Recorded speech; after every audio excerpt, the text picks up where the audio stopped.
The true challenges are more phenomena like terrorism, pandemics, and climate change.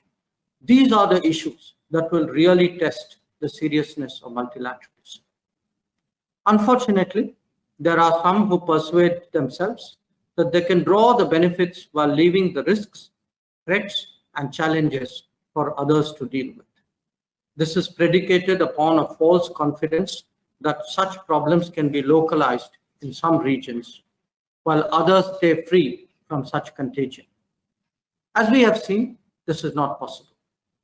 If it took a heinous attack using a passenger aircraft as weapons of mass destruction to underscore the age of terror, it has similarly taken a lethally contagious virus to trigger a pandemic that has brought the world economy to its knees.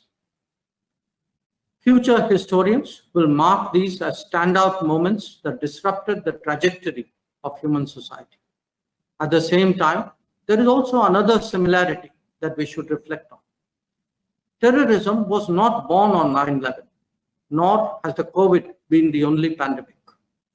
We have long known intellectually that terrorism is a cancer that potentially affects everyone, just as pandemics potentially impact all humanity.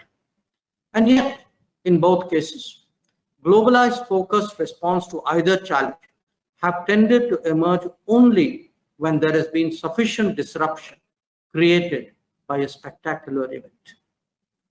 19 years from the tragedy of 9/11 and 12 years from our own 26/11. We have today a range of mechanisms in place to contend with terrorism. These include the FATF, the Financial Action Task Force, various UN sanctions committees, and the Counter-Terrorism Executive Directorate. But we still lack a comprehensive convention on international terrorism, with the membership of the UN still wrestling with certain foundational principles. All the while, states that have turned the production of terrorists into a primary export have attempted, by the dint of bland denials, to paint themselves also as victims of terror. But as we have seen last week, sustained pressure through international mechanisms to prevent the movement of funds for terror groups and the front agencies can work.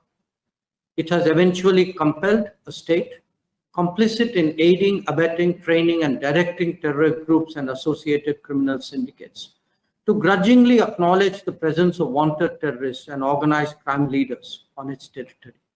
The struggle against terror and those who aid and abet it is work in progress. It remains for the international system to create the necessary mechanisms to shut down the structures that support and enable terrorism, whether in South Asia or across the globe. Similarly, we face a structural challenge in improving the international architecture that serves all humanity in the fight against pandemics.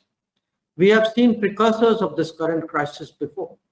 For most of the last century, humankind's luck largely held out. Either the sites of such outbreaks were remote, or our monitoring systems managed to head off a crisis in time. This time, however, the international warning systems, reporting protocols, and response mechanisms were unable to prevent the spread beyond ground zero.